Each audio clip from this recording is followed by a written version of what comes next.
प्रिय तुकाराम मुंडे सर, ज्या गोष्टी तुम्ही केल्या नाहीत त्याबद्दल मात्र तुमचे आभार. तुम्ही सततच्या राजीनाम्याच्या दबावाला झुकला नाही, तुम्ही धमक्यांना घाबरला नाही, म्हणून तुम्हाला सलाम. व्यवस्थेला जाब विचारणाऱ्या महाकवी संत तुकारामांचं नाव तुम्हाला देणाऱ्या दूरदर्शी आई वडिलांना साष्टांग नमस्कार. अरविंद जगताप सर या ठिकाणी आहेत. पत्र फार छान लिहितात सर. महाराष्ट्राला ते एक उत्तम पत्रलेखक आहेत हे परिचित आहे. म्हणजे चला हवा येऊ द्याचे सर्वच पत्र सरांनी लिहिलेली आहेत आणि सरांनीही तुम्हाला एक छान पत्र लिहिलंय. मला असं वाटतं टाळ वाजवणार होतो, आता पत्रानंतर काय करायचं माहित नाही मला असं वाटतं की सर तुम्ही त्या पत्राचं एक वाचन होऊ द्या. प्रिय तुकाराम मुंडे सर, पिढ्यानपिढ्या घरात जेवताना लोक आधी देवाचं नाव घेतात, पण आजकाल हॉटेलमध्ये जेवताना लोक आधी तुमचं नाव घेतात. तुम्ही अन्न पदार्थात भेसळीच्या विरोधात उघडलेल्या जोरदार मोहिमेमुळे संपूर्ण देशात तुमच्यावर कौतुकाचा वर्षाव होतोय, पण आमची अडचण वेगळी आहे. तुमच्यामुळे आमच्यासारख्या सामान्य माणसाला जो मानसिक त्रास होतोय याची तुम्हाला कल्पना तरी आहे का? अहो, आमचं अर्ध आयुष्य हॉटेल किंवा रस्त्यावर वडापाव, पाणीपुरी, भेळ खात आलोय आम्ही, आणि अचानक एक दिवस तुमच्यामुळे लक्षात येतं की तिथं झुरळ होते, भेसळ होती, पनीर डुप्लिकेट होतं. अहो, अज्ञानातल्या सुखात जगत होतो आम्ही, आणि आता तुम्ही एवढ्या वर्षांनी आम्हाला जागं करताय. हे म्हणजे सोयाबीन समजून जेवण करणाऱ्या माणसाला, शाकाहारी माणसाला हात धुताना कसं वाटलं चिकन म्हणण्यासारखं आहे.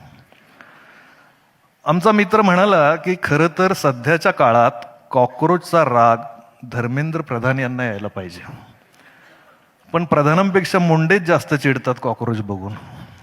अर्थात तुम्ही हॉटेलमधल्या खऱ्या खुऱ्या कॉक्रोचला बघून चिडताय हे बरं आहे, आणि त्यासाठी लोकांनी तुमचे मनातून आभार मानले. उशिरा का होईना सावध केल्याबद्दल आभार. तुमच्यामुळे रात्री उशिरा घरी आलेल्या नवऱ्याकडे बायकोने संशयाने बघावं तसे आता आम्ही पनीरकडे बघतो. तुमच्यामुळे आईस्क्रीम बद्दल पण संशय वाटायला लागला. आमचा मित्र हातात आईस्क्रीमचा कोन आला की ऐश्वर्या रायचा फोन आल्यासारखा चेहरा करायचा. आता आईस्क्रीमचा कोन दिसला की बायकोचा फोन आल्यासारखा चेहरा करतो. हॉटेलमध्ये गेल्यावर आधी फक्त पैशांची चिंता वाटायची, आता पदार्थांची चिंता वाटते. काही हॉटेल मालक पैसे घेऊन पण आपण लोकांना जेवू घालतो म्हणजे उपकार करतो अशा थाटात गल्ल्यावर बसायचे, डोनाल्ड ट्रम्प सारखा चेहरा करून. आता अचानक ते इटलीच्या मेलोनीबाई सारखे प्रेमळ दिसायला लागले.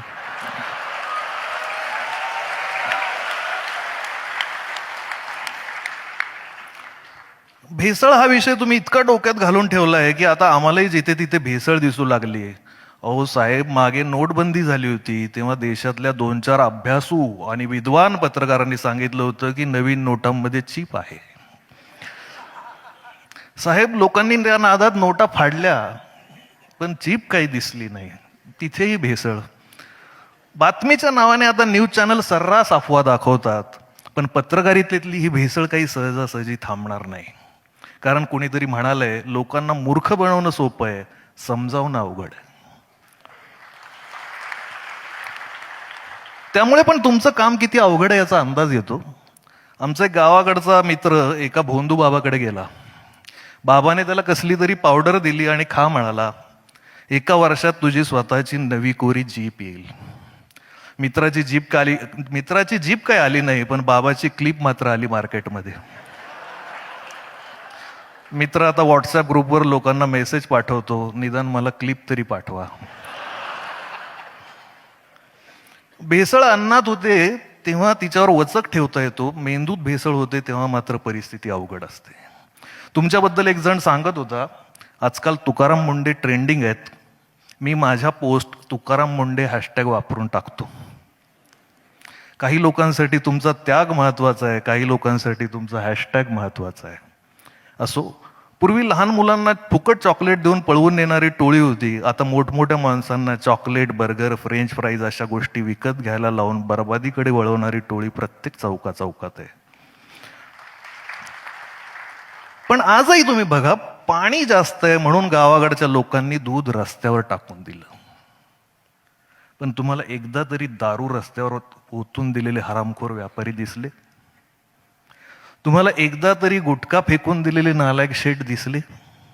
शेतीत कर्ज झालं म्हणून आत्महत्या करणारा शेतकरी आणि व्यापारात देशाला गंडा लावून परदेशात पळून जाणारे व्यापारी, लहान पोरांच्या खाण्यात रंगाची भेसळ करणारे लोक कधीच या देशाच्या तिरंग्याचे होऊ शकत नाहीत.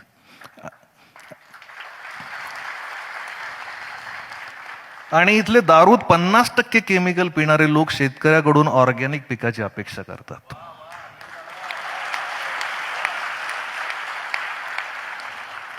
शहरात टोमॅटो केचप सडलेला चालतो, पण भाजीवाल्याकडे वांग किडलेलं चालत नाही.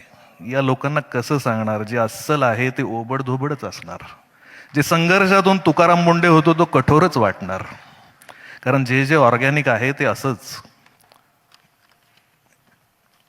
एकाच आकारात मिळणारी नाजूक आणि सुंदर फळं मालकाने केमिकलचं इंजेक्शन दिलेली असतात. तुकाराम मुंडे यांच्यासारखं गावरान बीज आपले संस्काराचे आणि मातीचे मूळ गुण सोडत नाही. ते नाठाळाच्या माथी हाणू काठी असंच म्हणणार, कायम म्हणणार. मुंडे साहेब, लहानपणी शेती करताना भाव मिळाला नाही म्हणून तुम्हाला कांदे रस्त्यावर टाकून द्यायची वेळ आली होती.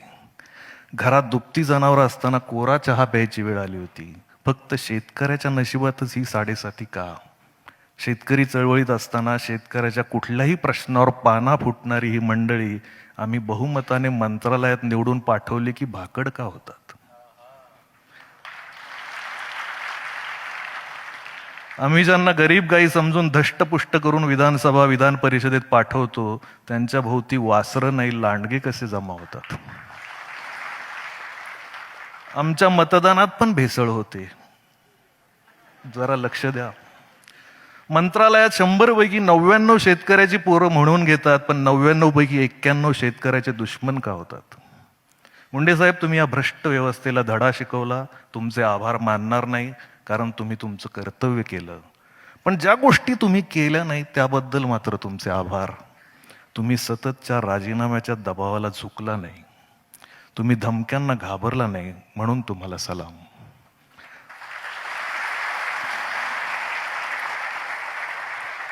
व्यवस्थेला जाब विचारणाऱ्या महाकवी संत तुकारामांचं नाव तुम्हाला देणाऱ्या दूरदर्शी आई वडिलांना साष्टांग नमस्कार. ताजा कलम, तुम्हाला अन्न पदार्थातली भेसळ कळते, पण एक सांगावं वाटतं, आजच्या जमान्यात कौतुकातही भेसळ असते.